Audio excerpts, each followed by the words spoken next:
Making chicken fried rice for dinner this evening, starting with the chicken. The chicken is being cooked down with a mix of extra virgin olive oil, a little bit of balsamic vinegar, and some Montero sofrito mix. While the chicken's cooking down, it's being cut or broken up into smaller and smaller little chunks so it fits better in the fried rice. Meanwhile, the other pan, I've got some extra virgin olive oil, and into that, I'm going to crack 2 eggs. Don't worry, I Clorox my counters when I'm done. And no, I'm not scrambling them.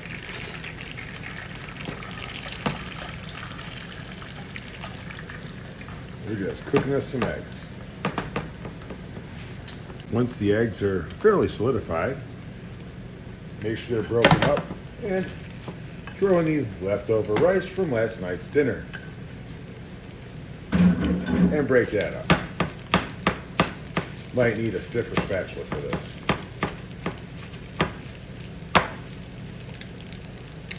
Now that I have the rice broken up in there, I'm going to add a generous amount of soy sauce.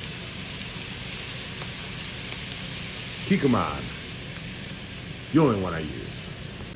Now that I've got that stirred up with the egg and the rice and the soy sauce, I'm going to add in some green onions or scallions and some red onion. Gotta have some color. Mix it around, mix that all in, and let that sit for a minute. Now I've let that sit for a minute and let the onions start to wilt just a little bit, or sweat, or whatever you want to call it. I'm going to add in the chicken. Chicken added in.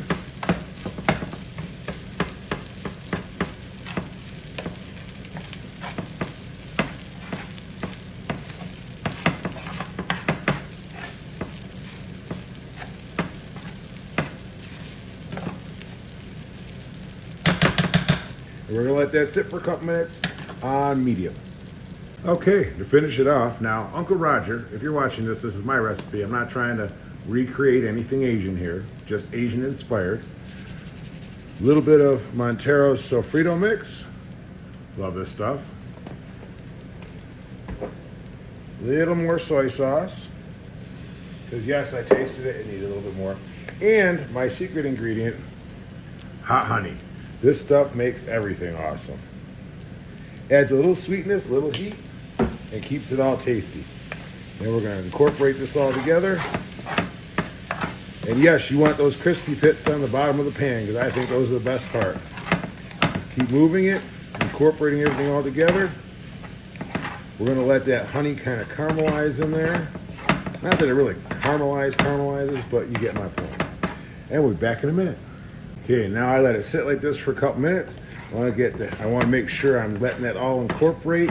The heat will break down the honey a bit and let it work its way through so we get that little bit of sweetness, a little bit of heat coming through. And we have us some Epicurean Expeditionist chicken fried rice. Now, the best part about this, if you want to add more veggies or different meats, you can. This is just how I make it. Remember, food is life, life is good, let's eat some more. Enjoy your good home-cooked food. I will catch you all later.